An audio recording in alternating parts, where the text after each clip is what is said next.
Let's fucking go. You are listening to the Outlaw Apostle Podcast. I'm your host, Troy Neff. I'm the fucking guy. Whoa! Who knew I would make it this far? They hated, they never believe me. Yeah, I would never drop the ball. I know I make it look easy. Yeah, Mayweather with the defense. I don't care what a critic gotta say. I got them picked another pieces. That to me, you really playing with your life. I'm about to come and run it all back. I'm the new era, about to snap back. You ain't fitting for it, cause you all cap like. Hold up, I shoot my shot, wait, hold up. I'm really about to run this go up. You know it's all net when it go up. Ain't got no other plans. And welcome. It's Monday morning. This is the Outlaw Apostle Podcast. I'm your host, Troy Neff. I'm the fucking guy. And joining me in our beautiful studio, right behind all of the controls, is Leo. Good morning, Leo.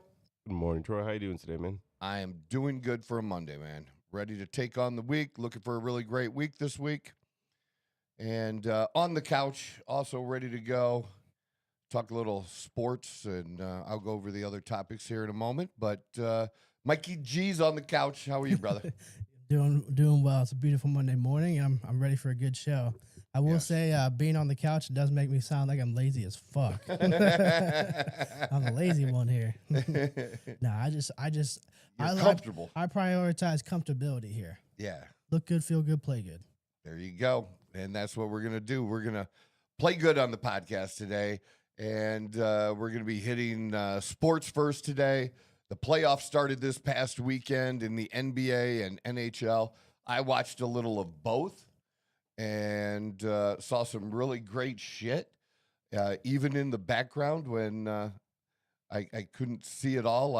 Last night did get to watch the end, though, of the Vegas game. And the fights were just phenomenal. The whole fucking game. Like, I've been waiting for that all season. Fights like that. That was pretty cool. And we also saw the last period and the overtime of the Canadians and Tampa Bay. Yeah. And tough loss for Tampa Bay. Yeah, they've had a rough season. Yeah, but that shot, man, that dude had crazy shot. But sometimes you gotta give credit where credit's due. Yep, and you do have some NFL news. Thursday is the NFL draft, so we'll probably hit a little bit about that Wednesday, and then, of course, Friday talk about the first round and what happened. And but you know, things are changing already to kind of shape what's going to go on Thursday with. I thought it was a surprising trade. We'll talk about that. And then the WNBA, Caitlin Clark seems like she's healthy. And they're in training camp, which, I don't know. What the fuck is their training camp? Like a week and a half? Like 2 weeks, something like that. Some bullshit it's like a crash course. It's almost like a crash course, like IT course. It's crazy. Just fucking get your certificate. And you have these young girls who just, finished their college careers coming into the WNBA. And they, just finished their season, and boom, right back at the it. NBA season is upon them. You don't really hear many people ever talk about that no break for them, that they I think it's make that jump. And I think it comes to, like you said, you got to have eyes. You got to bring the eyes, and once you start bringing more attention, then people will start bringing more things up like that. Yeah, because I think that kind of thing is, I don't know, important to think about or I address. agree. Logistically, I mean, even though that they're young, they need rest. A little bit. Yeah, for sure. And time to mesh with their team. Yeah, that doesn't really happen in 2 weeks. Doesn't happen in 2 weeks. Like, imagine you meeting somebody from trades and everything else. Yeah, you meet somebody for the first time in 2 weeks, or first time, and it's 2 weeks later. Like, you have a good idea of who they are, but you're not fully comfortable with them yet. So that's all. That's chemistry is everything in sports. Yeah, especially in the WNBA. Yeah. I think that's a big part of it, and that's why I think the Mercury did so well last year, that they really played as a team and developed that over the season, and you could see them grow that way. Yeah, that was really, really a big deal. And then we're going to get into the politics, because we were very excited at the beginning of the weekend that we were getting closer to the end, and now it seems the apple cart is upended again. And this just goes, at least for me, to show that how much can we trust these people and who the fuck are we talking to? Yeah. And we'll get into the semantics of that too. So, but let's start off with going over some scores. If we have some scores that were from the weekend. Sir, Like I so said, we had my Cleveland Cavaliers kick it off for us on Saturday. Got a nice win against the Raptors. They made it tough at first. The first half was really close, actually. They are not generally like a good 3-point shooting team, but yeah. it seemed like that's the one that they wanted to win, try and steal that. But we broke away. Yeah, how important they just haven't seemed to be able to get over the hump the last 2 years. I think they were For the Cavs. they Yeah. were eliminated the same point in the playoffs Yeah, the last We 2 got, years. I mean, we got eliminated by Tyrese Halliburton and the Indiana Pacers last year. I mean, granted, they made it to the finals, but they were an 8 seed, and we were the number 1 overall seed, and Yeah. by far looked like the best team in the East. And it was all but a guarantee that we would make it, essentially. And then just goes to show, once you get in that fucking dance, it doesn't matter. Like that team thinks they're just as good as you are. Well, and that you mentioned when you and I were talking that kind of happened in the Orlando game too Yeah, absolutely. That against the Pistons. I mean, nobody expected Orlando to take the first game. No, and actually it was super surprising because Detroit is a really good when it comes to like rebounding, defense, like blocks. They average, I think, the most in the league in blocks. They average like top 10 in steals and top 10 in rebounding. Those are all the things that like fundamentally you do right and you usually win games. Mm-hmm. That didn't happen. Like they were in control, and then it just seems like they put it on cruise control, and they let Orlando come back, and then it got to a point where all the momentum was just out of their hands at home. So it's kind of crazy to see this stuff. Like, do you recall like a long time ago it was the Grizzlies and the Spurs, and the Grizzlies ended up beating the Spurs as the 8 seed, and they were the 1 seed, Yes. and it was like one of the most just unexpected like playoff series losses ever. This kind of has that feeling where like everybody's kind of just looking over Orlando. They made it in the play-in. They didn't really get it in a legitimate way, some people think. And I think they're kind of just like brushing them off, but Orlando's got a good team. They've got players that have experience and they've got youth. So I think they might be a little bit more dangerous than They people also give have credit. nothing to lose. Yeah, nothing to lose. Nobody's as well. expecting anything, so they Exactly. have nothing to lose. So like it's a house money all situation. the pressure is Yeah. on Detroit, and now even more so, and very quickly early on in the series too. Yep. So Absolutely. yeah, you have that Timberwolves and Nuggets. Nuggets taking that one by, just a little bit. I didn't By see nine. any It of was that. 9 points. I mean, that was another game where the Timberwolves they came out on fire, but Jokic is he's something different. I mean, we'll talk about Wemby when we get it, here soon in his debut, but Jokic to me is still going to go down as arguably the best player ever. Because I mean, come on, Ever? Look at his ability. Like if we're talking straight talent, like he can shoot, he can pass, he has good offense and defensive IQ. I mean, the guy he's an athletic enigma. There's no reason somebody that big with that body shape should be as athletic as he is and can just jack up threes from behind his head and just make them like that. He's insane. Yeah, but we're a ways away from ever. Oh, Like, I'm sorry, man. It takes a lot to knock off Jordan. I'm saying from a talent perspective, accomplishments that's different. I mean, it's gonna be he's got to pull his weight there, but it's also on his team too. Like he's got to. They don't always help him the most. It seems like he's a one-man crew out there sometimes, but Well, that part I agree with for sure. Hawks and Knicks, not surprising that the Knicks take the lead, and they're definitely the favorite. And I watched a little bit of the blowout of the Celtics and the 76ers. yeah, And the 76ers, when Joel Embiid is not with them, they don't have a good record. Yeah. But the thing is, that dude has barely played more than 30-some games in the last 3 5 years, it years. feels. It doesn't matter Yeah. how good you are when you're there if you're not there very often, or Yeah. if you're not there more than you're there. Yeah. you got to dump that shit and move on. Yeah. And that's one of the reasons that I hate some of the NBA guaranteed contracts and Yeah. stuff. I mean, this guy's making the same Yeah. money no matter what, not to show Yeah. up, and it's more money than easily. Most- Over $100 million. Yeah, I'm most people sure. will ever I don't see. even have to look it up to It's know that over- it's over $100 million. sure. His current contract. So that's just bullshit, man. Yeah. I mean, The- I think players need to be protected, and and injuries happen and stuff like that. But this is just consistently that this guy is not available. Well, yeah. I mean, like you said, regardless of how talented you Yeah. are, the best ability is availability. So if you're not there to help your team out, then it kind of doesn't matter. But it really And it sucks. shows. I would say it really sucks for them because he said there's such a significant difference in their record. It's night and day. And they have a decent core. Like Tyrese Maxey is great. Like he is going to be a good young player for a long time. Yeah. Paul George is still like he's not what he used to be, but he's still a good veteran support player. Like they have experience, but they're just missing their main fucking component. And I haven't seen anything on if we'll be back in the next game or the series, but we'll have to keep an eye out for that. Yeah, I'm not expecting to see him at all. And if he does, I don't know how long that he would even show up for that. I think Sixers fans are over it. Yeah, my Lakers edging out the Rockets. No KD, but I don't really know as far as how far the Lakers are really gonna go here or even get out of the first round. Honestly, I know they got this game, but it hinges on LeBron because if Austin Reeves and Luka are going to continue to miss extended time, it's all on LeBron. So are we going to see him turn back the clock, or is it just going to be one of those things where the passing of the torch is just not his time and anymore?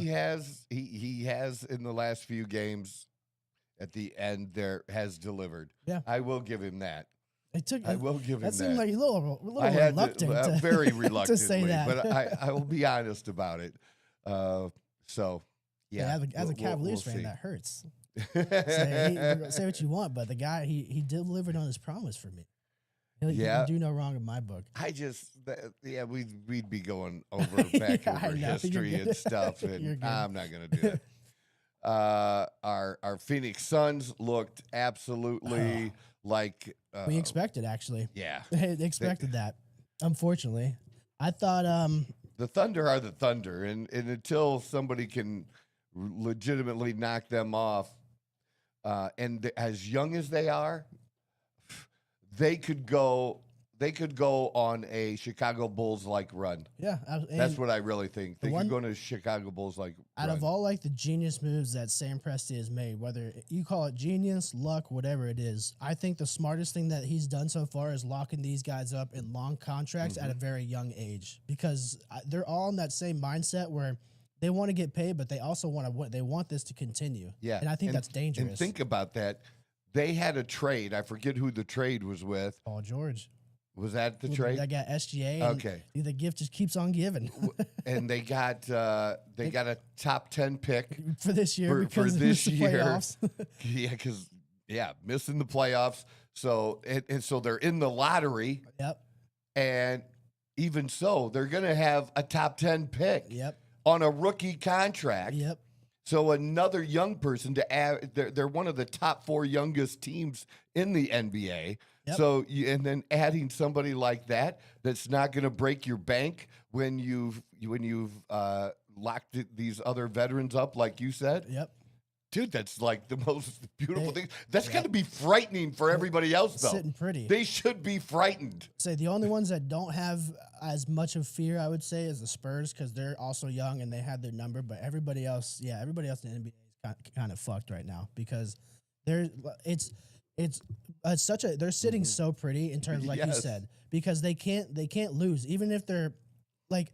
Even when you win the finals, the whole idea is you get the last pick, you're the best team. But that doesn't really change when you have the next 7 picks of, the worst teams for the next 7 years. And the Paul George trade will go down as one of the worst trades in basketball history because it literally just keeps on giving to them. Think about how many years SGA has been on the Thunder. Yeah. It's been like a solid 4 or 5 years. I think 2021 is when he Yeah. got drafted. this trade keeps giving Oklahoma City more draft picks each fucking year. It's nuts. That's And one of the best general manager moves. Ever. Ever. Like, I don't want to admit that because somebody I don't like very much is a Thunder fan, and I have to give credit where credit's due. And look at the Clippers. I mean, they had James Harden, Chris Paul, Paul George, all on the same team. That's pretty much like the whole team that they put together, and it imploded in 2 years. And OKC is just the same core guys. They haven't switched anything up. It's like been the same guys for the last 5 years too. Then we go back to chemistry. You want to talk about chemistry? These dudes basically been playing. We'll call them infants. These dudes been playing together since they're infants, basically. Yeah, just phenomenal, and they looked every bit like the NBA champions that they are. Yes, indeed. And the Suns look like and then a finally, playing team. the Trailblazers and the Spurs. Yeah, I mean, I don't really have much to say about that. Well, Victor. I mean, Victor. Oh yeah, you want to talk about Wembanyama had his. Wembanyama, yeah. I mean, well, he had his playoff debut was crazy. I mean, it's kind of what everybody expected at this point. He's classified as an alien to most, just because he's one of those Jokic type players that just it doesn't make sense in terms of how he's able to be this big, this athletic, and able to do the things that he can do. His debut, he had 35 points, 5 threes, 2 blocks. Obviously, they won, but it set the Spurs franchise record for most points in a playoff debut. And he's the only player in NBA history. It's a little bit of a weird stat line, but only player in NBA history with at least 35 points and 5 3-pointers made in their playoff debut. And it's not crazy, but like thinking about all the guys that have come through the NBA and debuted in their playoffs, and he's the first one to do that. I don't know. He's in that realm of like, I think we're getting into this realm of like having 7-foot guys, 6'11" guys that are just basically point guards now. Because you think Giannis was like kind of the first one to come through that started to do that. Jokic is obviously a guy just is a walking triple double. Then you have Wemby, who's they said he's 7'4", and they're like, yeah, he's potentially not done growing either. Yeah, they're That's crazy. Yeah, I don't understand how the hell that works, but he's not done growing. So I think, wonder if they did testing for that. That's the only way they'd know. That's interesting. And you're muted, my friend. I'm pretty sure there's like either a bone in your hip or your knees where the doctors can like mathematically tell you, give or take, like, well, at what age you stop growing, which is kind of fascinating. Yeah, that's kind of cool. But I think while we were kind of just going back to the Thunder being scared, I think this is the team that can rival them because they match up well. They have an X factor in Wemby, and they're equally as young and well coached. So, and their front office is also smart too. That's another Spurs. The Spurs are just one of those teams where the front office, they just get it. They understand. You know, because you and I were talking about sports cards too the other day, and I think I probably have like 5 or 6 very good shape, quality David Robinson rookie cards. We'll have to get we'll have to take a look at them. And we can send them in to get graded. And if they're like a 9 or a 10, it might be worth something depending on the card. I mean, legitimately. He was pretty great. Oh, he was pretty good. I would say he's pretty good. How old are we talking here? Whatever his rookie year was. What was that, like 91 or something like that? Or like I don't know. 81? I didn't collect a whole lot of basketball cards, but I got that. No, that actually, we'll take a look at that and see, because that could be worth something. Yeah, I wish I had my cards. But yeah, I mean, other than that, that was the NBA playoffs. I really think I thought the top headline was Wemby, because it was kind of the NBA playoffs, kind of the status quo. The teams that we thought were going to win, they won, outside of the Pistons, which nobody's really too surprised about that. And then Wemby having the debut that he had, everybody kind of expected that. Yeah. It was just, how was it going to happen? Not a matter of when it was going to happen. Now, in the NHL playoffs, there's a little bit more chaos going on in the NHL That's why playoffs. I love it. And effort-wise, what I was seeing from the very first game of the playoffs for all these teams that made it, I love seeing the effort. It's balls to the wall every second. Every possession, just trying to make the most of it and seeing them really go at it. And as always, how the goalie comes Yeah. out on top. Who's got the best goalie? Yeah, that's really what it comes down to. Especially because there's yeah, going to be now. because like in soccer, Mhm. a lot of times when the goalie gives up a goal, it's usually the defender's fault. Like most of the time, it's Yeah. the defender's fault. Where here, it's like the same thing happens in hockey, where the defenders they're going to leave you out to dry, they're going to be blocking you, and you got to have somebody that can mitigate as many of those mistakes as possible. Because you see the puck's just flying around Oh, yeah. 24/7, shit's going on all the time, and then they have what like 0.2 seconds to react at a 150-mile-an-hour puck coming right at them. And their games, as I watched what I watched this weekend, just seemed to be a whole different level of physical or Yeah. physicality The than it energy. was in the regular season. I Yeah. didn't see that, but occasionally, and just watch it. That really drew me in and made Yeah. me want to watch it as a sports fan. Yeah, absolutely. Yeah. So just go over some of the scores. We had the Yeah, let's Hurricanes do that. over the Senators 2-0. That'd be Carolina Hurricanes and the Ottawa Senators. I got a lot of Carolina Hurricanes fans actually, friends. Do that- you? Yeah, they moved to North Carolina and all of a sudden they're Hurricanes fans. Coincidentally, when they started being good. Coincidentally, I won't. They go have too good far on that. timing. Yeah, just good timing, I guess. The Minnesota Wild over the Dallas Spurs. They won Stars. 6-1. Or sorry, Dallas Stars. That one was actually surprising to me. Dallas is actually really damn good. Yeah. They've been to the Western Conference Finals like 3 years in a row. So for them to get fucking blown out by the Minnesota Wild was nuts. I just know last year for me betting on hockey, I didn't bet on much hockey this year. I did a little, but as good as the Wild were, they also seemed to be inconsistently good. Yeah. You know, It was and that's like one of their biggest issues was consistency, because when they get to the conference finals, it seems like when they've played the Edmonton Oilers, who's been the last few years, they just haven't been able to get over that hump. There's just Yeah. something there. Well, that something is Connor McDavid, but there's something there that they can't get over, and no matter what they do, the moves they make, it just hasn't paid off. Mhm. We did have the Flyers and the Penguins game.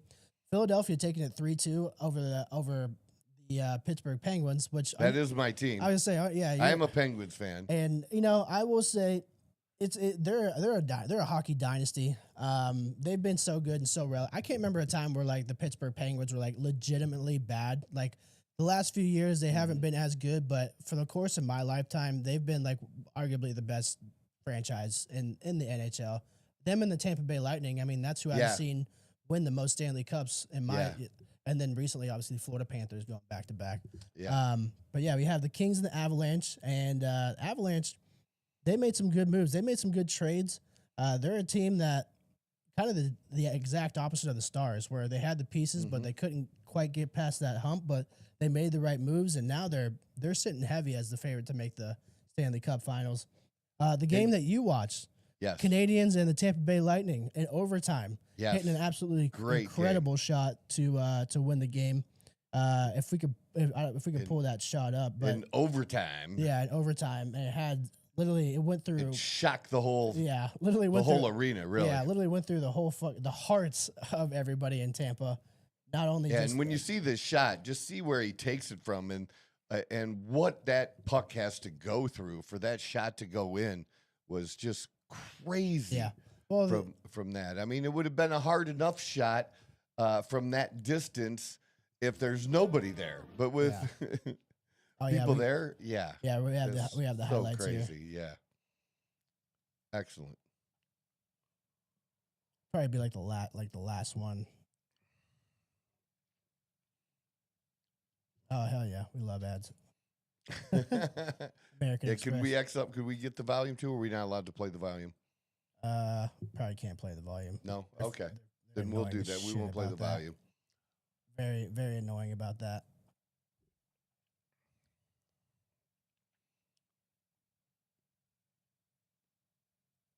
I think it would be like, towards like probably that last section right there. No, it has to be overtime. Yeah, it's overtime, that last section. All right, yeah, it should be coming up here. So yeah, There we go. Here's the overtime here. And just watching the fact that they're literally still, trying as hard as they can in overtime. Like you see when you guys like in NBA, you see in the overtime when they're pulling up jump shots, you can see the fatigue in their bodies. Like their jump shot, they're barely leaving the ground. These dudes are playing in the fucking pads, still going balls to the wall 24/7, and then just ends it with an absolute rocket over the right shoulder. And it's incredible. But yeah, It seemed like the goalie had alligator arms. like the way he went after it. Yeah. Yeah, he wasn't extending like that. Like, Maybe like it fooled him. Like I don't know. He just misjudged it. definitely misjudged it. Yeah. I mean the Lightning do have one of the better goalies in the league though. But I mean, just goes to show, one can get past you every once in a while. Yeah. But yeah, I think other than that, we had the Buffalo Sabres and the I believe it was the Boston Bruins. Yeah, an absolute thriller. This was an insane game to me. Buffalo didn't score a goal until within 8 minutes left in the game. I mean, they were down 2-0, 3-0, or they were down 2-0 the whole fucking game. 8 minutes within 8 minutes left. Tage Thompson, his playoff debut as well. Another great playoff debut from somebody. He's been one of the better players, just hasn't been able to get that shine. He just turned up out of nowhere. I mean, he scored their first goal, and then it was like the home crowd, the momentum of the home crowd of like them finally getting a goal. It like changed the whole dynamic of it because this was the Sabres' first pick, or I'm sorry, the first playoff win in like almost 15 years. So the fact that they were able, so like they sucked the whole air, all the air was just sucked out of the stadium when you're almost at the end of the game. You have 0 goals. There's all this hype and energy because you finally broke the streak. And then as soon as he scored that goal, it was like the whole stadium was just right back into it. And then he tied it up. And then after that, it was a tie game, but it pretty much seemed over from there because they just get those jitters when you're on the road. The momentum, everything it stymies you, and you could see it in the way they played. They just kind of just folded over. They did score a meaningless empty net goal that, it really didn't count for anything. So it should have really be 4-2.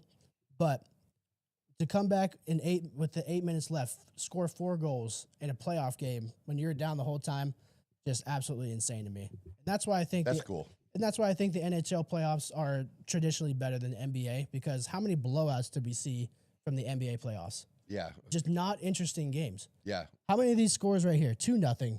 That one 6-1. Okay, I'll give you that. 3-2, 2-1, 4-3, overtime, 4-3, and then an absolute thriller. And then Golden Knights and Utah Mammoth 4-2. That was still a good game. So these are all neck and neck That's what games. and that one was really good because I was talking about the physicality and the fighting, and that is just going to be a brawl the whole way through. series. Yep. However long it lasts, it's going to be a brawl, and that's what I'm going to be hooked on and watching.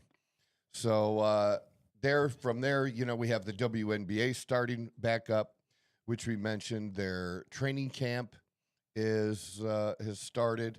It's a very short training camp.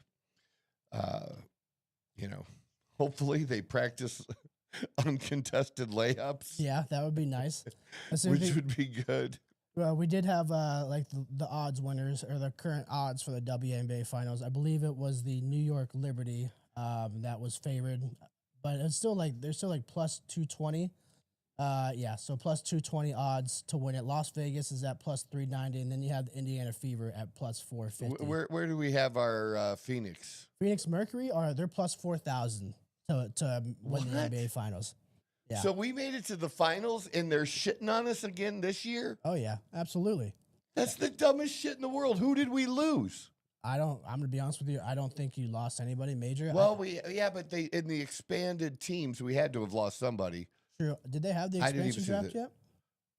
Well, wouldn't you do that already before their college draft? That's a good question. I don't know. I would imagine. I'm going to be honest with you. I would imagine. But I think it's crazy that's probably to have them so far down. 1, 2.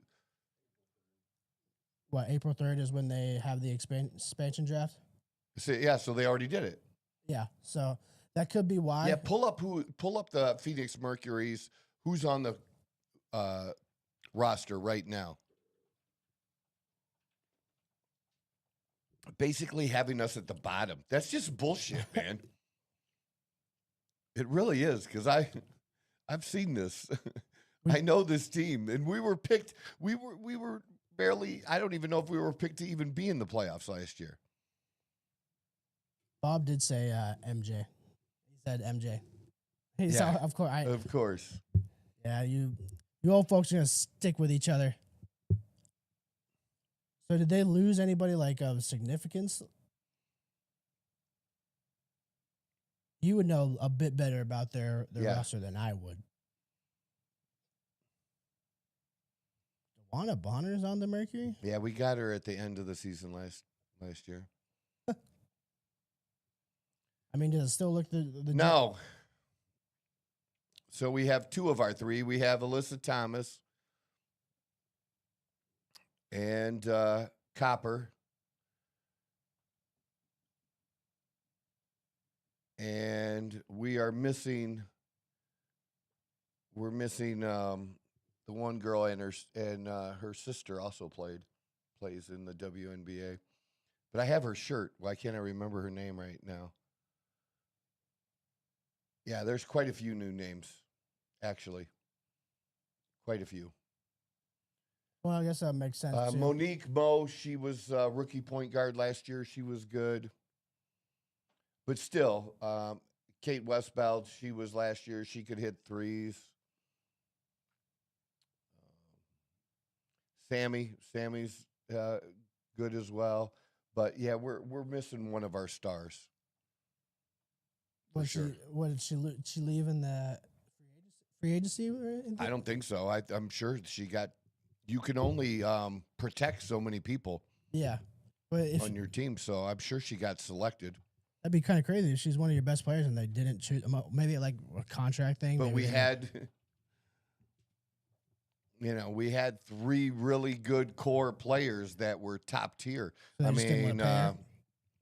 Copper was hurt half of the season. Yeah, so it says and, Kalia Copper, Alyssa Thomas, and DeWanna Bonner. It says while Satu Sabali departed Yeah, for that's New it. York, team built depth through Okay, international when New signings. York is not one of the teams that was an expansion team. No. So that she Yeah, went just there left for a with- different reason. Yeah, just for free agency. And I really liked her. She was young. It took her a minute to really figure things out when Copper came back and what her role was going to be, but that's a tough one right there Yeah. to lose because that's core right there. But I don't consider Bonner's okay. She's partners with Alyssa Thomas. Yeah. Okay, that's one of the reasons we got her back. Let's just be honest about how that all worked out. Like, yeah. So wow. You would think that would be the opposite of what you want because like one bad day could like completely like ruin the chemistry of the team. Oh, you think? A one bad argument. I mean, it doesn't even have to be basketball related.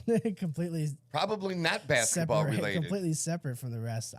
That's I don't know. Because the thing about like, I'm glad this is happening, but like, what if we had gay dudes in these men's sports that were dating each other? I feel like that would still be weird as hell. Like, I don't know. It just seems like it's not conducive to the overall team. That. I think that's what doesn't sit right with me. And it doesn't even have to do with being gay or not. It's just No. that your partner or life partner, that your husband or wife or husband and husband, whatever, it doesn't matter. In any sport, that would just not be good. Well, as a front office, like, how do you deal with that? Because the second things start going wrong, and then they can find one specific It's reason. just not a thing. I can tell you, as an outlaw who was in an outlaw motorcycle club, there was another club that was an AMA club, which means American Motorcycle Association. Those are not outlaw clubs. Yeah. Okay.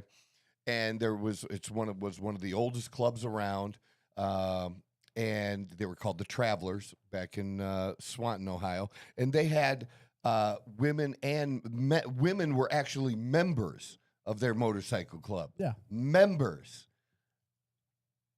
They can have their own club maybe, but women should never be members in a motorcycle club with men. And the whole thing is, well, yeah, how would you do that? Like somebody asked me when I was leaving the first club that I was in, which was an AMA club, and I was, going over to the outlaw club. I wouldn't even consider going to that club because you're going to have a husband and wife that are officers Yeah. in your club. Like, fuck That's what I'm that. saying, Like, like- that whole thing. That's just not a good thing, Well, man. there's so many things from In motorcycle clubs or basketball. I'm sorry. Well, Go no, ahead. no, you're right. I mean, the dynamic of it. There's so many things that can go wrong, or so many. And I look at it from a media perspective. Like the second that there's some sort of issue going on, or they do something and it's not always received that well. The media Right. takes anything they can to try and fucking make a story out of it. So I feel like sometimes you're bringing like unnecessary attention, or taking the risk of bringing unnecessary attention. You and I agree, but would they actually report that? Do you know what I mean? How far? It depends. How juicy is the story? I guess if it's a juicy story worth I don't reporting, know. I think so. But if it's just like, I don't know, just a little squabble, like I don't. Nobody wants to say anything bad, even if it's the truth. Anything that could be perceived as bad. They want no negative news related to the WNBA. Yeah. That's just my Well, take on it. I say the NBA eats like 10 million off rip as soon as the season starts. So there's that as well. So any good publicity, I'm sure the NBA is willing to take on. Yeah. But we did have, we did have a video of Caitlin Clark talking Yeah, about that'd be all right. Let's show that. talking about how she's focused on staying healthy this season. Crazy. This is what we crazy care picture. about. Crazy picture for her though. That's just poor timing. I feel great. Super excited to be back here, and like, I think I have a great perspective on, camp and not taking anything for granted. Obviously, at this time last year was kind of going through some things, so more than anything, just really excited. I feel really healthy and feel like I put myself in a position to be as healthy as I can be to start the season, and kind of just staying on top of that and having a lot of fun. I think I have, like I said, great perspective on everything, and excited with all the people that we brought in. It should be a really fun camp. Being a little bit smarter with my body and understanding what it takes, and I think especially like through camp days, like these days are really long. Like you're on the court 2.5, 3 hours and putting in a lot of stuff. So, taking care of my body at this point in the season is probably the most important thing. Whether that's recovery, whether that's pre-court treatment, whatever it is, I think it's those type of things. So, but like I said, I mean, I've never really sat on the sidelines before, so it's a very humbling experience and gives me a good perspective on how to be. She was like a coach. Basically. Sitting there, yeah. Yeah, it's pretty much what she's a coach, photographer, whatever she was doing when she wasn't playing. And but she's everywhere now. yeah, Everywhere. yeah, because she's pretty much polarized the WNBA. I mean, she's brought so many eyes and attention to it. And you can't take your eyes away because, like I said, she's in Capital One commercials Yeah. now. Oh yeah. Those are actually pretty good commercials. Yep. Well, the Paige Beckers Yeah, actually has a commercial now. It's like with one of those car rental companies Yeah. where they have her all dressed like a cowgirl and stuff. But yeah, it's just you're seeing more publicity, more awareness of the WNBA now, and more revenue. Yeah, essentially. for sure.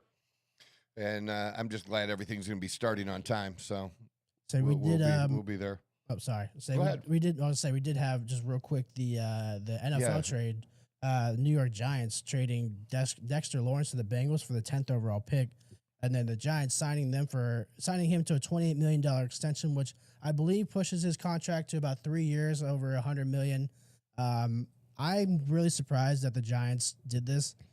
You would think that they would be retaining all the talent that they had, especially with a new regime, but maybe there's just friction and new coaching, and he just didn't fit maybe the scheme that John Harbaugh was looking at. But I think it's crazier that the Bengals traded the 10th pick because Yeah, I just wonder where do they think who's available I don't- that they're looking at that I is think going to make up that difference that they're. I think it's the top defensive players that they're not close enough to get, or the top offensive linemen. They're right there, but they're more than likely not going to be. Well, they wouldn't have traded that pick if they knew for a fact they had a chance at one of those guys. So I'm sure that they have knowledge that the rest of us don't have, where they know their guys aren't going to be there at 10. So the next best thing is to trade for a young star like Dexter Lawrence.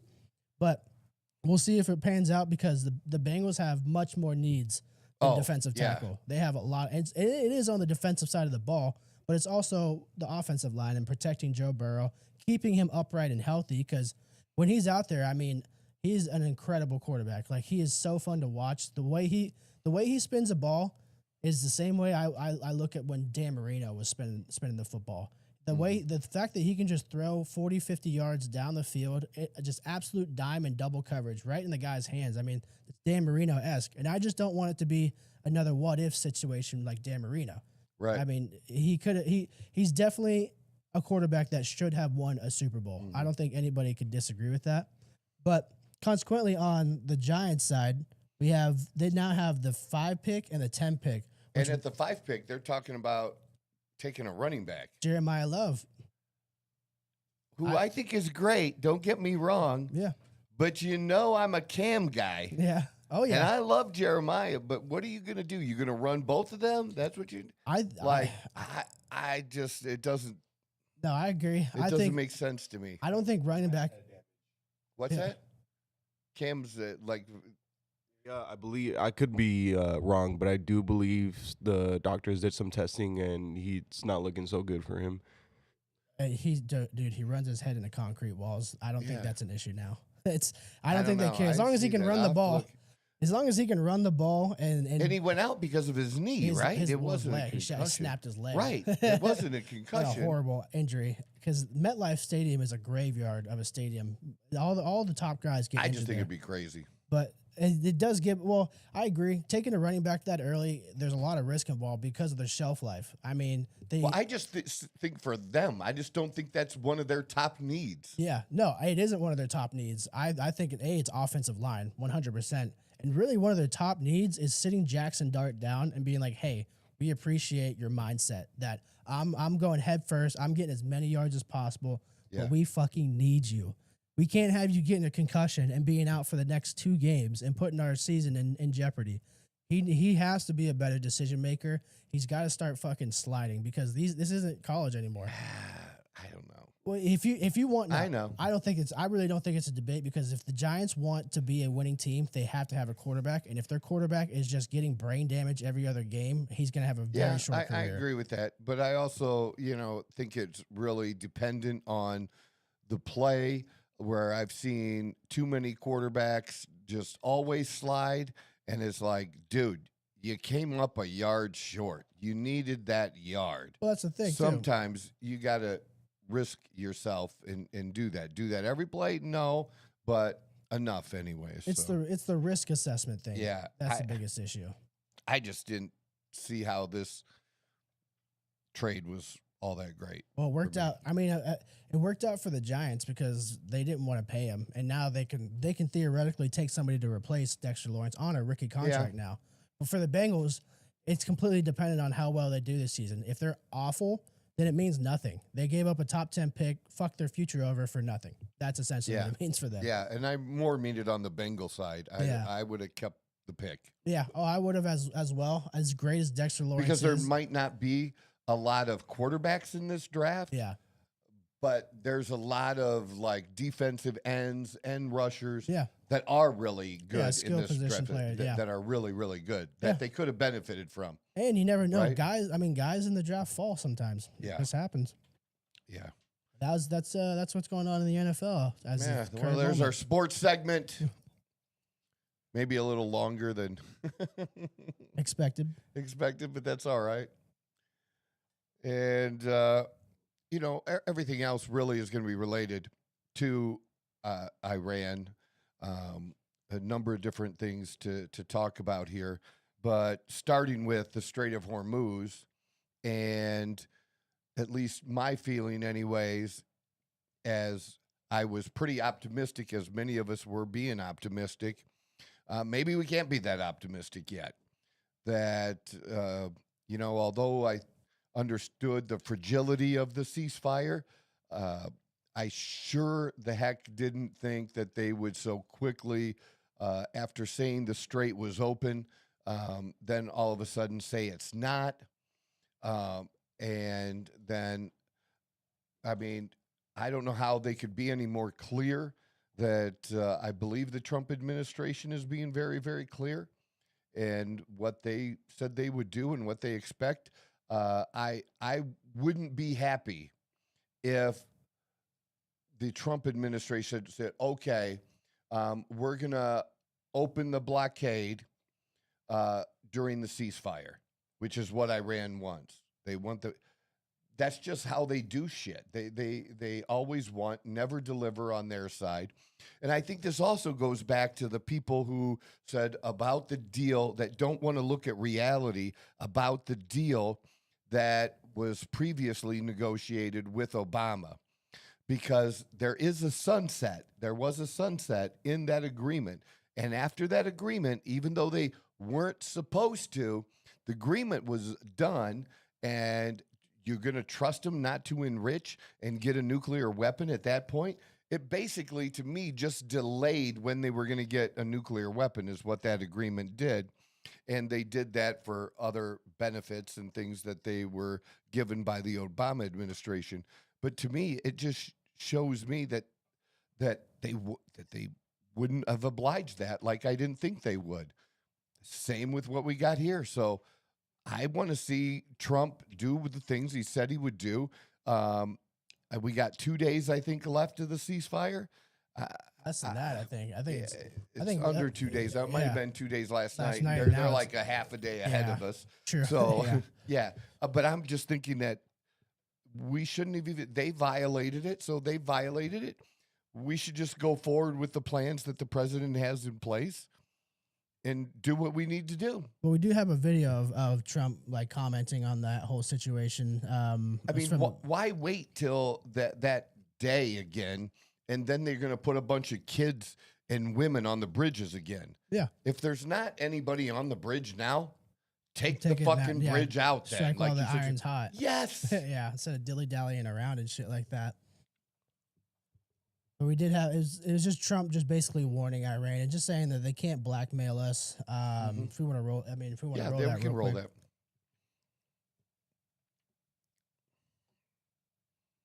Yeah, I don't mind. This afternoon, Iran's Revolutionary Guard reaffirmed that the strait is closed until the U.S. lifts its blockade of Iranian ports. They say approaching the strait will be seen as cooperating with the enemy. We're getting reports Iran has already fired on ships in the Gulf today. But the U.S. blockade appears to still be in full effect. President Trump gave an update on talks with Iran from the Oval Office this morning. The president says a peace deal is coming very soon, but he's standing firm on his demands. But we're talking to them. They wanted to close up the strait again, you know, as they've been doing for years, and they can't blackmail us. Alex Hogan has the latest for us from the White House. Alex.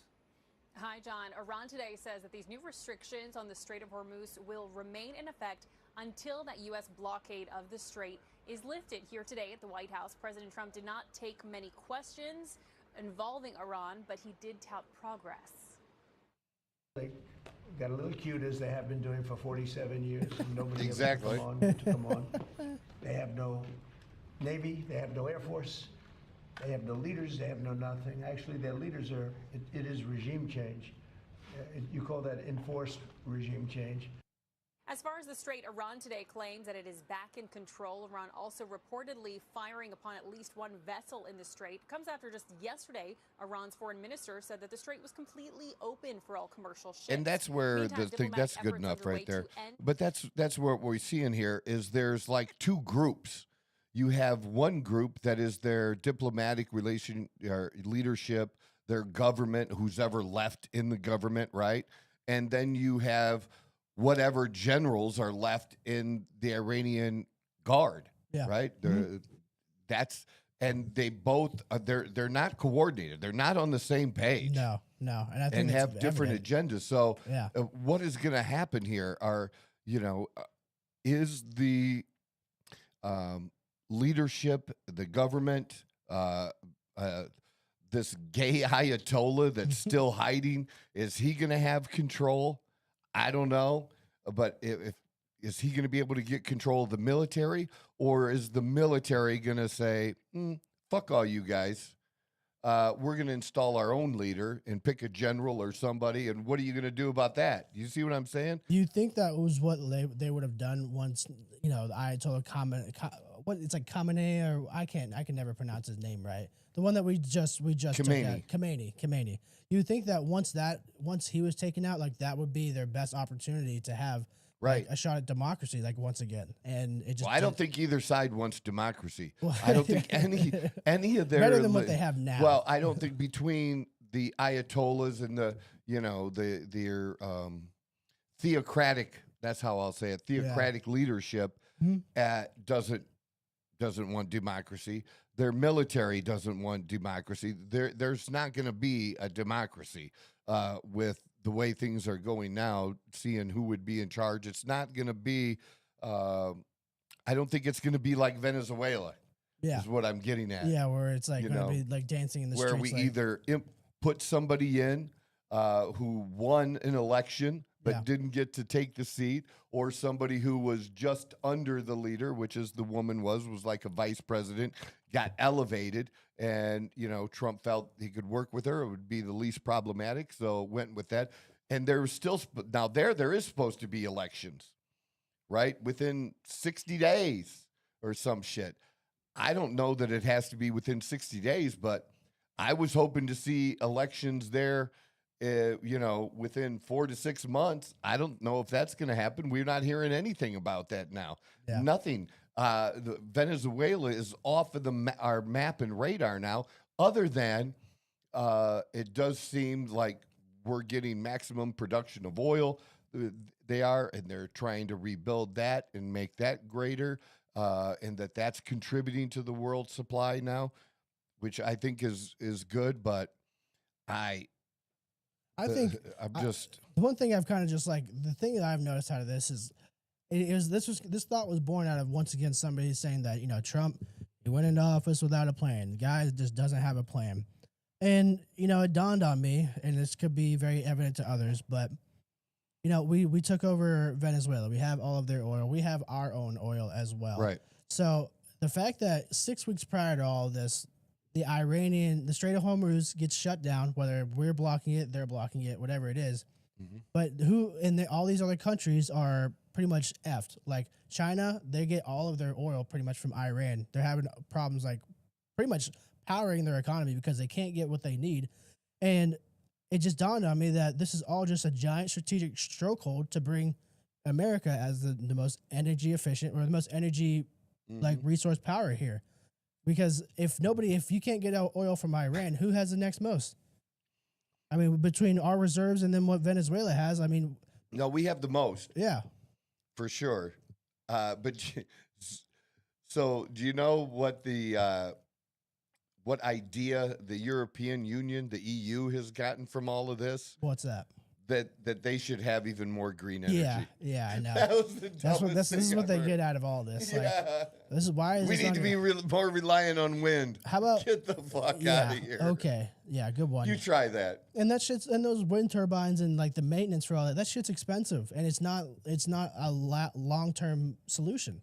And there are issues with them and the environment itself. The birds, they fucking Just- murder birds. just what it takes to construct one. Yeah, And absolutely. the energy that it takes to construct one. Sending somebody up there to fix it, like I want to know how much those guys make because you're having to traverse up 50 feet, however tall these things are. Maybe They're big. bigger than that. So you're not only climbing up that, but then you have to have the know-how to actually diagnose and fix what the issue is. Those dudes have to be making a pretty penny. They got to be. Oh, I'm sure. Like what are they called? They'd be in linemen. 6 figures. Like linemen who, when they go Sure. to like after hurricane disasters and they put all the lines back up, those dudes come from Of all over the course. country. So yeah, but this fight between the diplomats and the generals, and again, these aren't even the highest ranking generals, because haven't they knocked out a good number of those? Yeah, I mean, it feels like they've knocked out pretty much. Oh, this is how much they were. Yeah, this is interesting. So the approximate $62,580 as the median annual salary for them. I would think they would be around closer to $100K. Well, I think it is too, and Yeah. it does say that in high demand areas. Yeah, Or and I think that's where like a lot of like natural disasters and stuff like happen, and because I don't know. I had somebody, a family member who did stuff like this, and he strictly only was working for a company that just sent him everywhere. He never did anything in Ohio. He was always going wherever the natural disaster was and helping And they putting got, that shit back. daily stipends and different things. To True, get, yeah. There's a lot of things that go in that extra benefits, too. that you don't look at. Yeah. So who knows? Maybe that It 60K adds is, up. is well, pocketing. and it said the top 10% were at 88,000. Yeah. So, So, and then with overtime, they're well True. well into 120. untaxed overtime.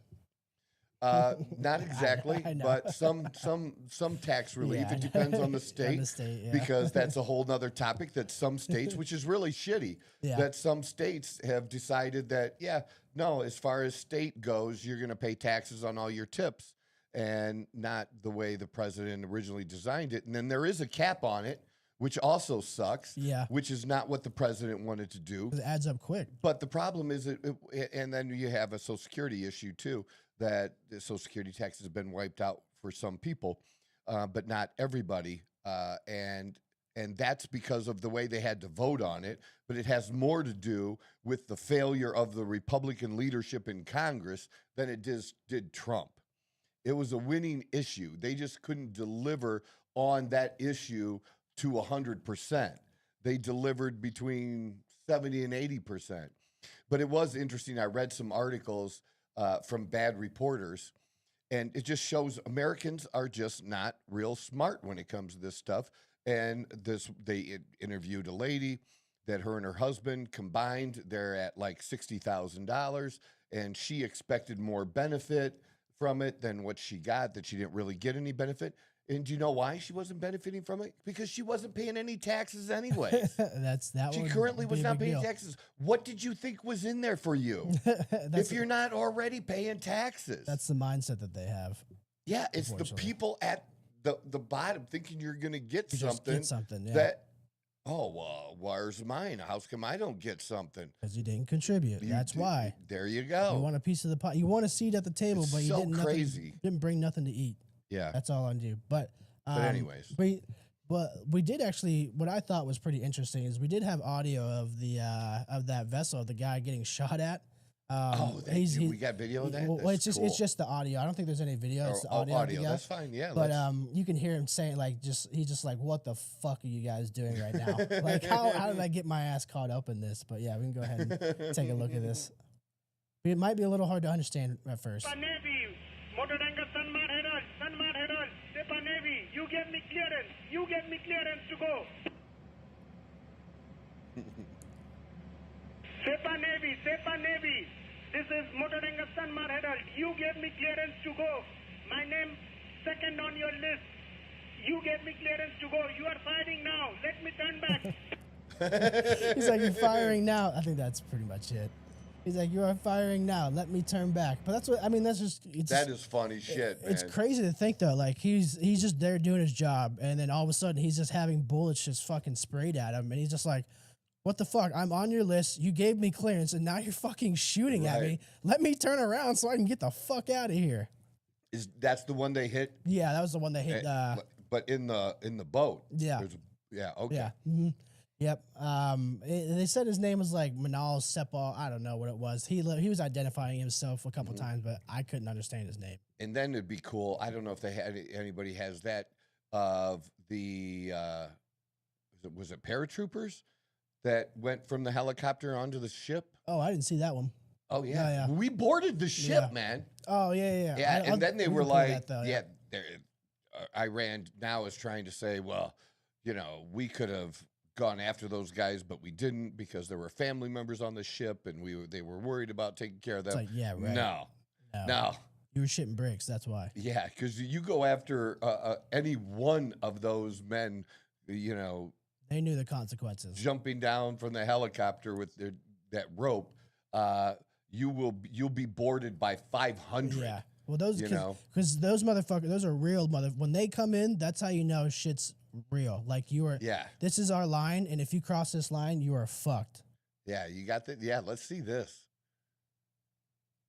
This might be cool. No, there might not be. Oh.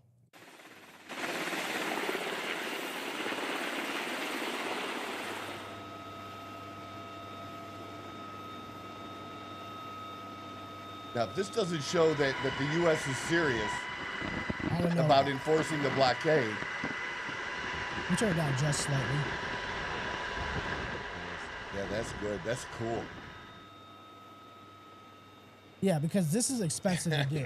This whole operation like this is expensive to do. It's not just like they can just snap their fingers and like this requires logistics, money, everything. So if they're putting in that effort to board your ship, that means they're fucking fed up. They're done with this shit. They're over it, and I don't blame them. It's just like Trump said earlier. It's like they've been playing cute for 47 years. At what point are we just going to be like, fuck these guys? We're going to play by our rules, and if they don't comply, then that's on them. If they want to live and have a prosperous, peaceful life, then they're going to play ball with us. Yeah, and I don't know why they don't get that.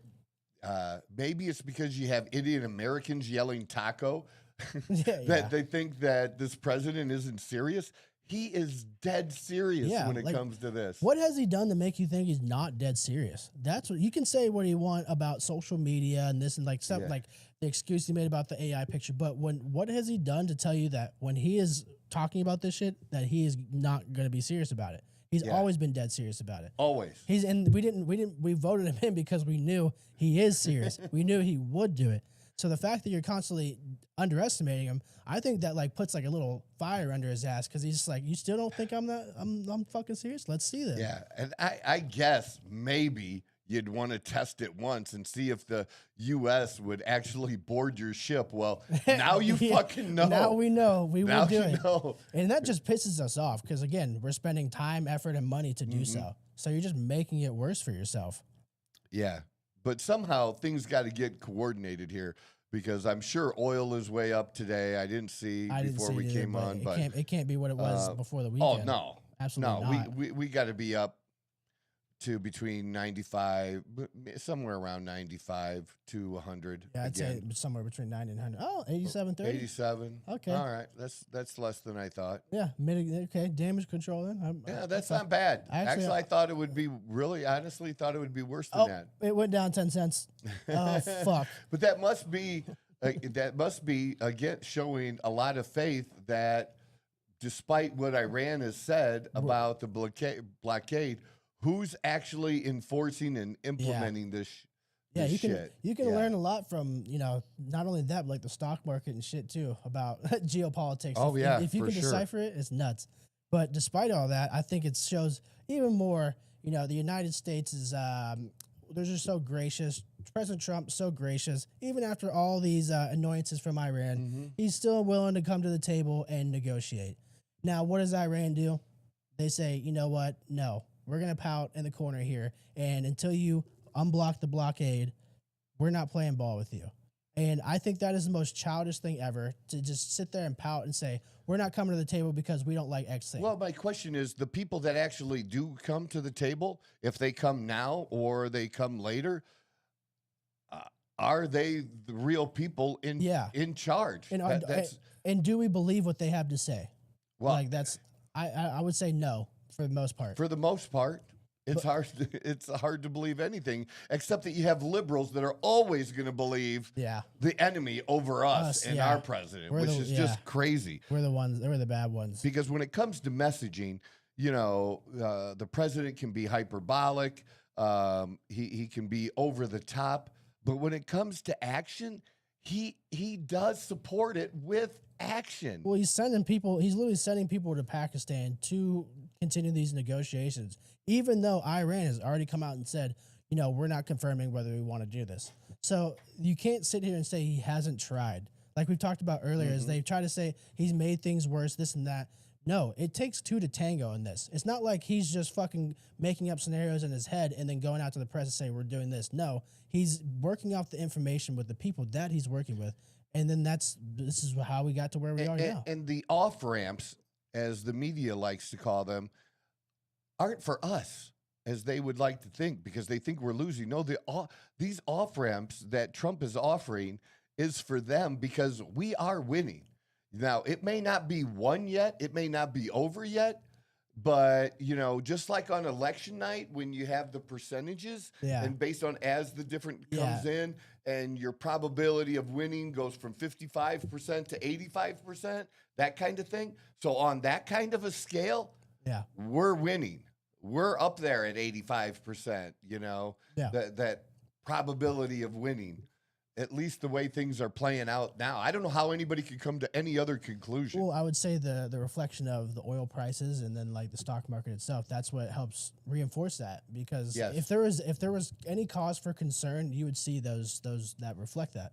And the fact that it's holding steady and it's what was it? Do you remember what it was before the weekend?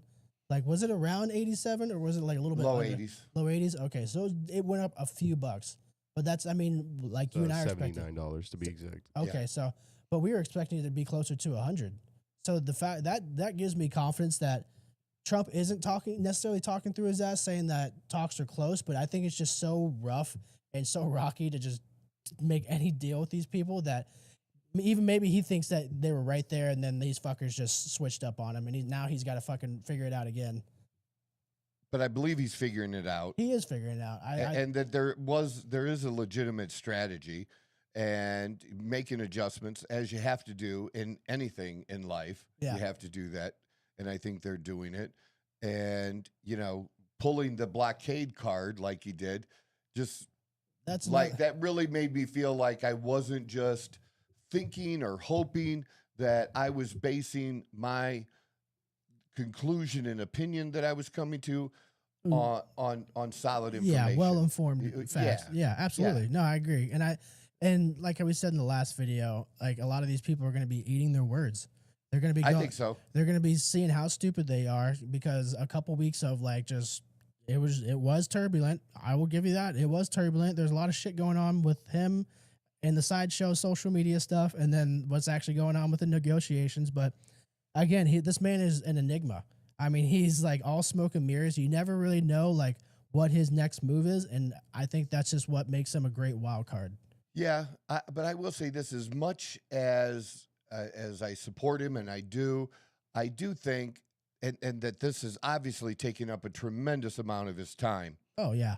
But if you have enough time to do some like tweets that just to like you just say why kind of things, if you have time for that, then maybe instead of doing that, doing a tweet and showing that you're still focused on the economy and that kind of stuff, like that's you know what I mean? I know what you mean. It shows that he's maybe not as serious as we thought. Like it has a very unserious tone, but it's just the ego. But I know that's not true. It's not the truth. Yeah, it's just the way when he does shit like that. It gives those people who do believe that more ammo. And as great as this, let's say this comes out perfectly, okay, and it remakes the whole Middle East, phenomenal.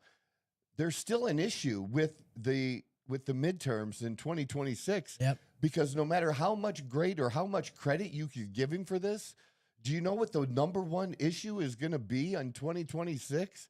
It's still going to be people's pocketbooks. I would say gas prices. It's like still going to be anything. fucking money, man. Yep. And don't lose sight of that it's about the money. Yeah. And if the president isn't able to at this moment get that messaging out, well, you got a cabinet. You have other people. You have Scott Bessent, who's fucking genius. He should be out there, you know, talking about that kind of stuff, you know, and setting up for the messaging, because obviously Trump is starting to campaign for the midterms. That's why he was just here in Phoenix, you know, at that church or whatever that was, and speaking. Yeah. Interesting that Erica Kirk, since the president can actually get people to show up, that she decides to show up too. Interesting how that works. Yeah. I did. And then played the sympathy card again. Yeah, that's We should all be working together. Yeah. Well, we should all be, you know, finding out who Charlie's real killer is. We should all be telling the truth is what we should be doing. I think that's what most people care about. But I did want to kind of just go back just a little bit. Do you think that Donald Trump is 100% in control of his social media accounts, or do you think there's somebody that is pushing this out? I think there's both. I think obviously some people have that job and that's what they're supposed to do. They're supposed to. But when it comes to the Truth Social, especially because he makes some of the same mistakes that we make. Yeah. You know, that maybe not spelling a word correctly or just typing too fast and we don't. And what sucks is it depends on the social media, right? sometimes when you respond, if you checked it and you thought it's right and you post it up and then you're like, oh, there's a mistake, you actually have to delete it, redo it, undo some shit and put the right thing in there and repost it. That's what I think too. And I just think he leaves it and just like, you get the idea of what I meant. Like, and we all make those mistakes. But that's him. And we all know the way he types and like the way he caps certain things, like certain words. Like every old person likes to do. Like we can tell when it's like that versus like official White House tweet that gets pushed out. So there's this old guy on my social media who I don't have any ill feelings towards at all. But he's a conservative. But it's so funny. We really got into it over my post about Erica Kirk. Oh, boy. And he really tried he's on her side, like saying he really tried to give it to me.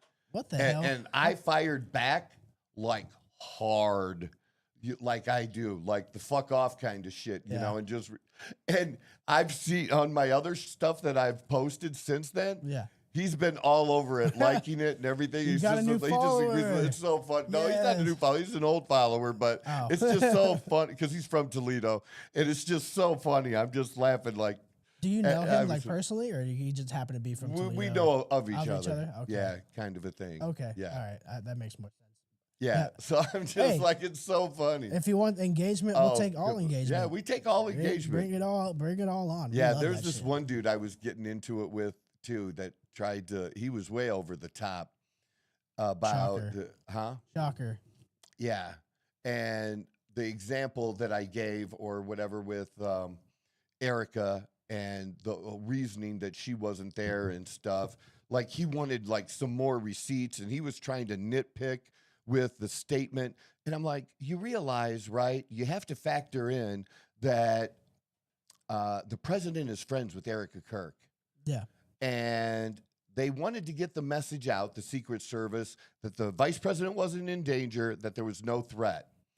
Now, you could say, well, oh, that was just at the venue. Maybe she was threatened outside of the venue.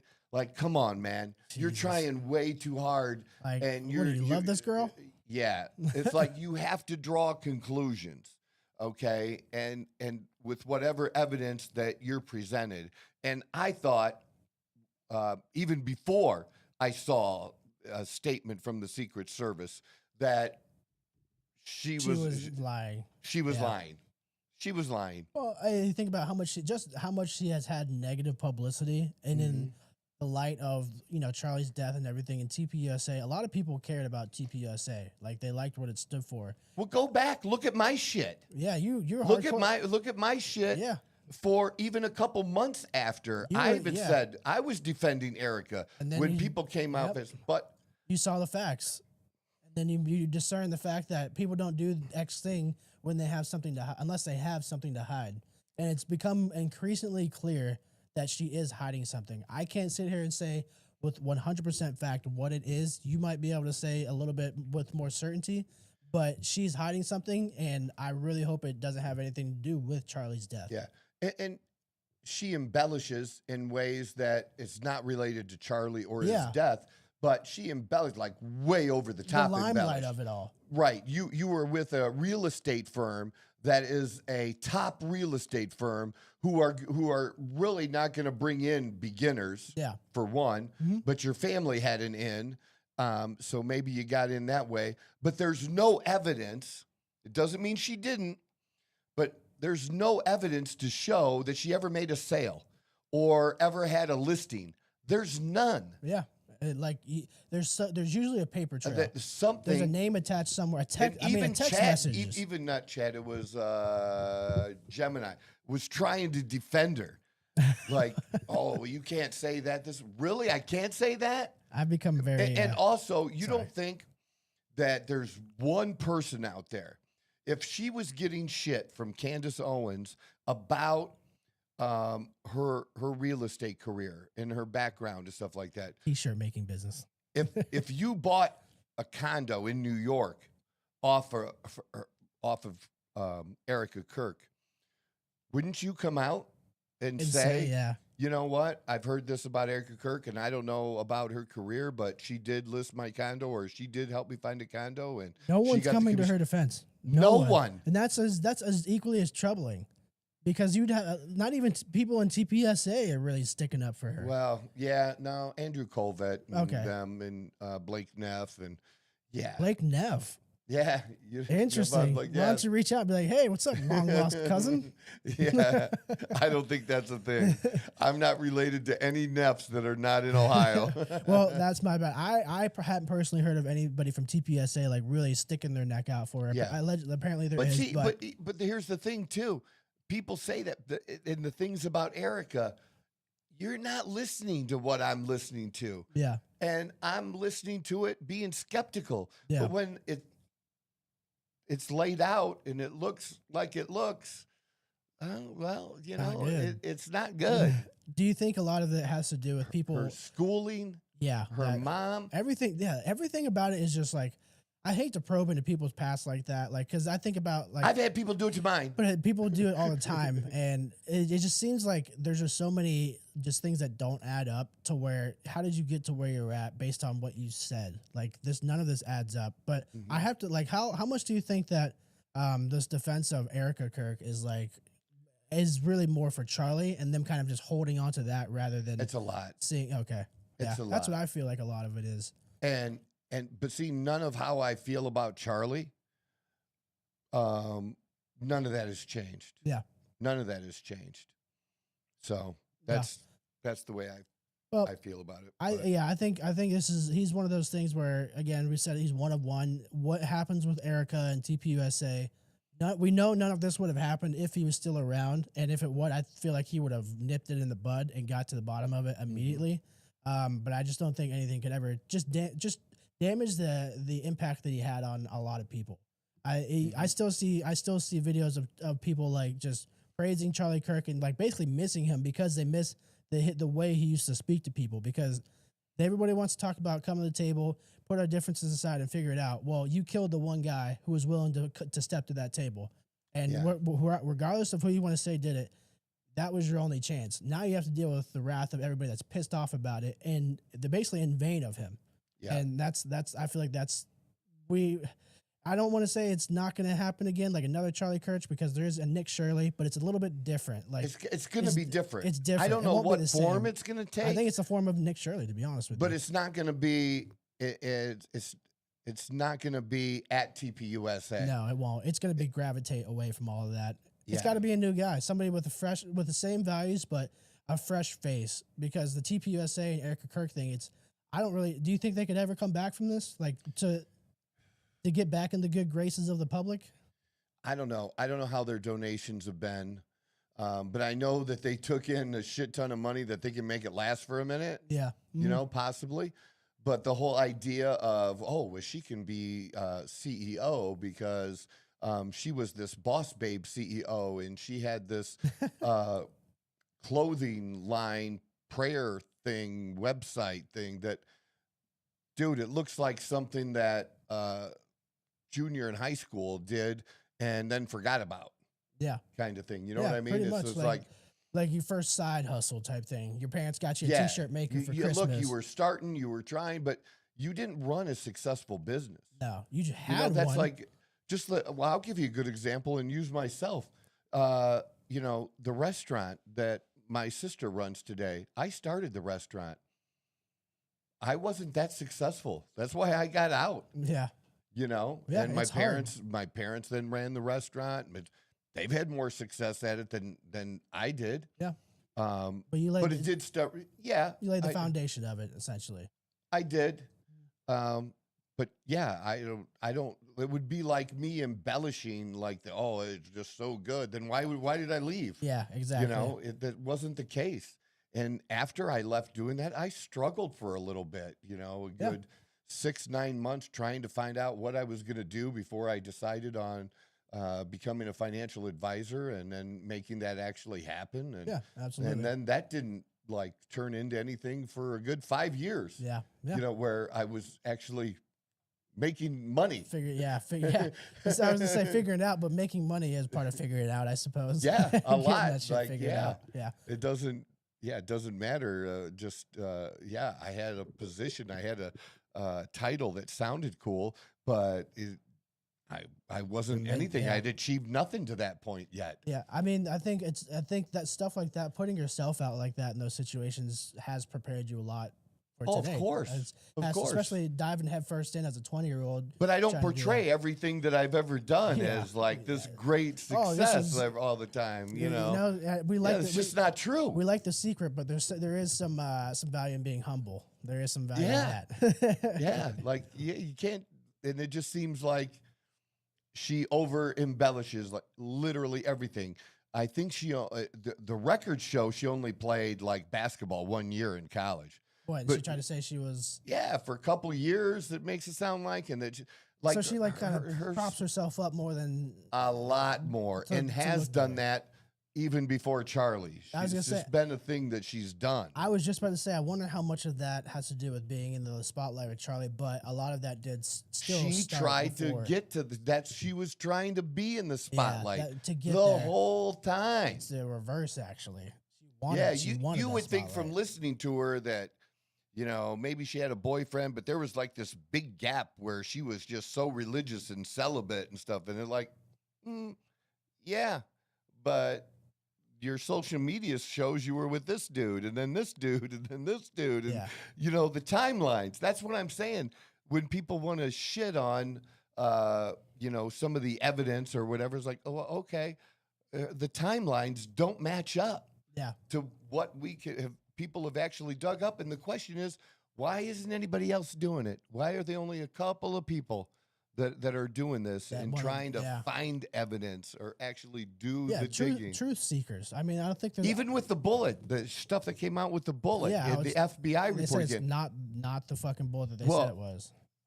Here, if the way the article was portrayed in the press, though, mainstream media, oh, this is done. See, FBI, this jacket was found. It's done.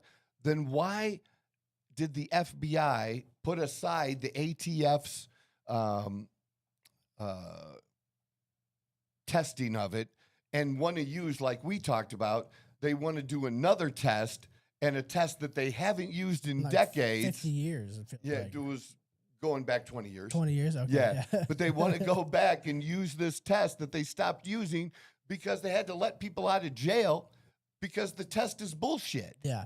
They don't even use it anymore. They haven't used it 20 years, but they want to bring it back. So For if this they specific- really had evidence, or I tried to, the person was arguing with me about stuff they just didn't know, that, okay, they had the evidence of whatever it was that the defense team wanted, and the prosecutors had it available in November, and they still hadn't gotten it yet. You know, into April, they haven't gotten it. And they could have gave it to them already, and Yeah. they should have given it to them already, but they were waiting to give it to them. Yeah. Okay. Like, don't argue with me about that stuff. You don't even know what you're talking about. Everything's so unorthodox in the way that they've handled it, and it just even if you don't know about the specific test, you know that the way that they're handling it isn't normal, and that alone should make you question. And in that case, I wasn't even talking about the ballistics test. It was other information they Oh, wanted, yeah. and that they were delaying. And that's the reason they were delaying it is to do a big dump on them yeah, 6 weeks before they were supposed to have a hearing. Yeah. It is like, oh, and the defense team wanted an extension saying, we asked for this stuff. They had it, but they didn't give it to us when they had it. They've delayed it, and now dumping all this. We can't get through it all in that amount of time. yeah, And that is a tactic that prosecutors use. yeah. Mhm. Okay? Like, Both sides here's all use this evidence. tactics. But if your case is so iron tight and as good as it should be, the way you portray it, we have our man, that should have not been a problem then to just give the information. You would think so, but if you have something to hide, or you're trying to, if- when you're trying exactly, to then fix the you do results that. of something, that's what That's you do. what my point is. You that's the exact tactic you do. Absolutely. So you point one way when you're actually going the other. Yeah. So, all right, we'll see what happens with the president and Iran. Obviously, that's the most important thing on the table right now. And if even the president might join in the negotiation. Yeah. You know, that'll be interesting. Does he send Vance back? Does he pull in Rubio? And what if Rubio gets it done? Oh boy, that could mean some things. Yeah, you know what I mean? absolutely. So I kind of am curious what he's going to do Oh, about that, Marco. or whether he just wants to go and just close the deal and Little vacation. well, he just wants know. the credit. No one's vacation to Pakistan. No. No one's going there. I don't think that's a thing. Nope. I'm pretty sure it's not. All right. So, what do we have anything else left? Did we hit everything on our list? What do we got? Unless you got some bonus stories that you're wanting to cover, that's really all we got for today. Yeah, that's pretty good. Okay. Yeah. Yeah. Any closing comments, statements? Yeah, as we talk about all these global things, and I think we do need to be cognizant, be aware, but not let ourselves get too wrapped up in it on things that we can't control, and focus on the things that we can control, and that means how we do things in our own economy, in our own best interests, and that's what I try to do. I'm still going about my daily routine as I always do, Yeah. and I'm trusting the president to do the things that I expect him to do, and he's delivered on some more than others for me. But I still support him because I know what the alternative was. There's under no circumstances do I regret my vote and wish, man, you know what? I should have thought about voting for Kamala. But Same. one quick thing. If you saw, this is the thing. You can hear shit from me first, and I don't get credit for it, right? Because nobody's listening.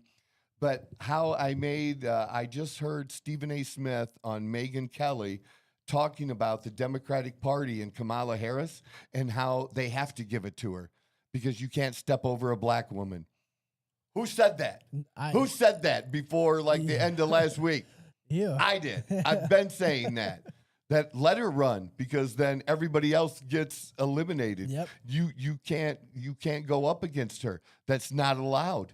It's not allowed. It's not a thing. Therein lies the issue, one of the many issues of politics in itself, right there. Really, the only one that could get away with it, Pete Buttigieg, because he's gay. Yeah.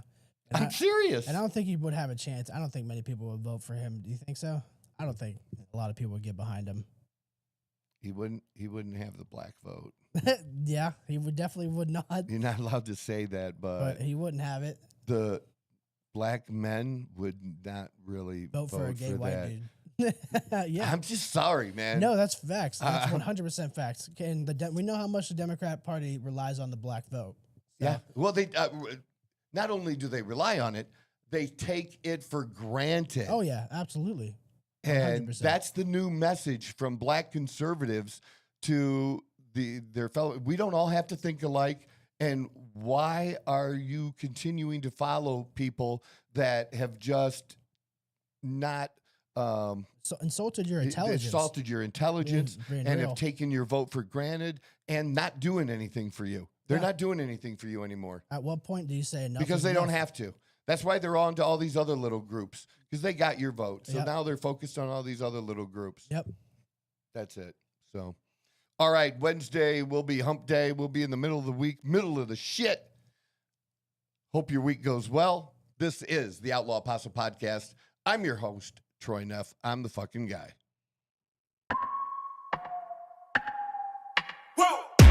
Who knew I would make it this far? They hated, they never believe me.